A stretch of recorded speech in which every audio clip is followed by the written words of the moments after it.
Greetings everyone, this is Recordemon and today we got a long play for you. I want to wrap up everything from last week and just talk about everything that's been going on. So we'll discuss stuff like Dragon Ball FighterZ, latest installment Super Baby 2, and of course their sneak at Gogeta, KOF 15 updates, and last but not least, Street Fighter, a game I rarely play but still got much love for. I'd rather start with my favorite and indifferent announcement, the unusual Shunei trailer. Alright, so Shunei, boy oh boy. So I must say, after watching this side-by-side comparison posted on YouTube, and this week we were delivered Shunei's trailer. Shunei is the new protagonist of KOF 15, so they seem to be putting a lot more shine on him. It's kind of weird, where's Iori? But hey, it looks like Shunei is gearing up to fight Kyo. I guess Iori must have fell to the wayside because he's just an angry human being. Who knows? Either way, so I must say this. Let's start off with the positive. He looks like he's been working out, and his moves, his new moves look quite dangerous.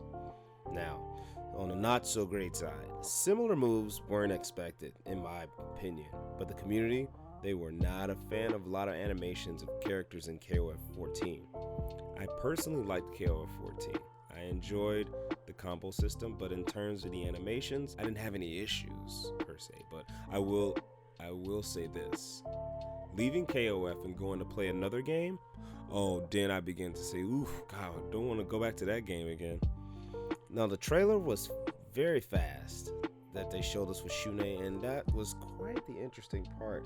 I don't know if they were trying to hide something from us, but hey, I don't want to throw anything out there. But overall, SNK showing us Shunei is quite a gift in my eyes.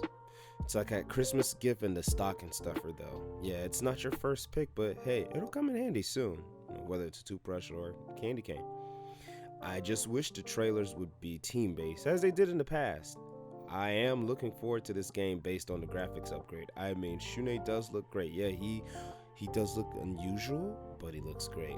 And the SNK did say the game would be fast-paced, so hopefully the system has changed. Who knows? I mean, we can't tell in these trailers. I must say, if they're doing what I think they're gonna do, they're probably gonna drag these trailers out all the way to the end of the year. I mean, there's only about 52 weeks in a year, and I imagine them having at least 40 characters. So, oh boy.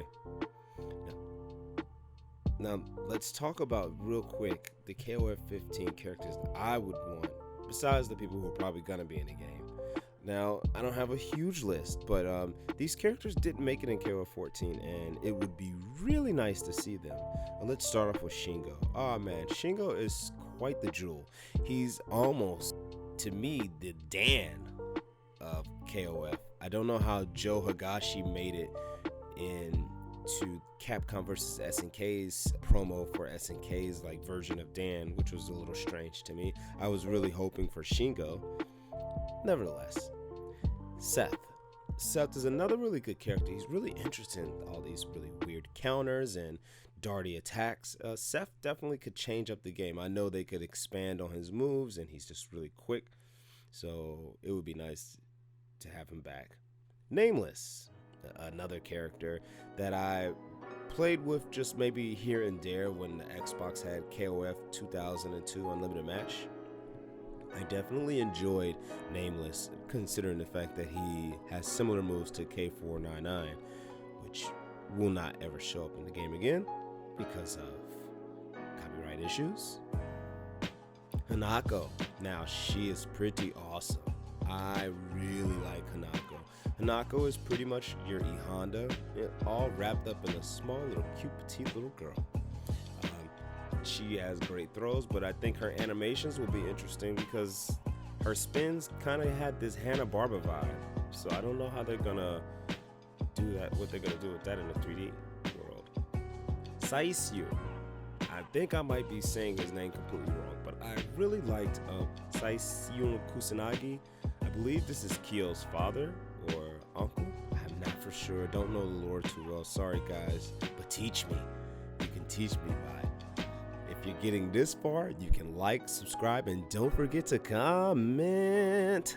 Anyway, And last but not least, we're talking about the Orochi team, which is Chris, Shermie, and Yashiro. Well, we already know they've been revived based on, well, I know, considering I'm the only one who played SNK Heroines. But yeah, they've been revived, and it would be nice to see them all back. It would be really awesome. Now, KOF is just one of those games that just trapped my heart in this place where I just enjoyed the versatility in the characters. The graphics were nice, but I was kind of focused more on the gameplay. So, but it's really interesting. The community is quite divided. Showing trailers like this when a game was teased little and everyone is left in confusion, usually when information is delivered, I must say, SNK, I believe in you. This is not a great start. KOF 14 is probably the first KOF I was able to pull off combos, because every other KOF I was unable to do anything, and my hands usually left hurting unless I played with Angel. Now, let's move on to some exciting news. Let's talk about Dragon Ball FighterZ. Man, Dragon Ball FighterZ has been having a heck of a run. Ever since they've released it, they've just been doing amazing numbers and their animations are just continuing to blow us away. Recently, they just dropped Super Baby 2 from Dragon Ball GT. And I must say, he is quite impressive. Man, he's awesome. His normals are meh, but he's packed with so many tools. Mainly his Ki Blast return tricks is probably going to be your first go-to. Making for unique combos and devastating pressure, Baby can also snatch all skills of your fallen comrades. Specifically, the last comrade that was knocked out. Just imagine you can have 4 assists and one of the assists no cooldown. And last not least, let's talk about Super Saiyan 4 Gogeta.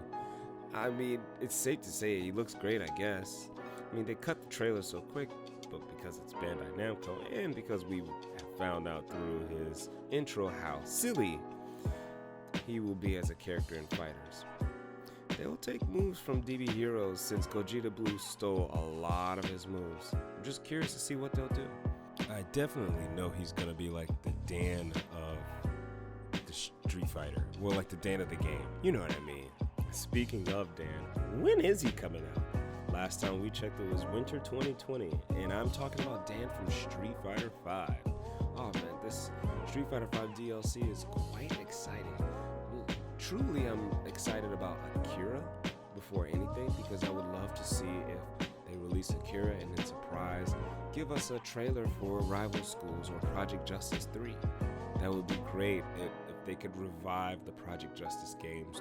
Those games were just easy to get into, and again, another easy fighting game that's team-based. So come on, Capcom, don't screw us over.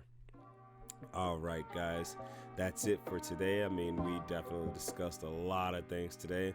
Overall, I must say, Shunei's trailer is bringing us hope. He looks great. The animations are great. I'm only going to focus on the positive.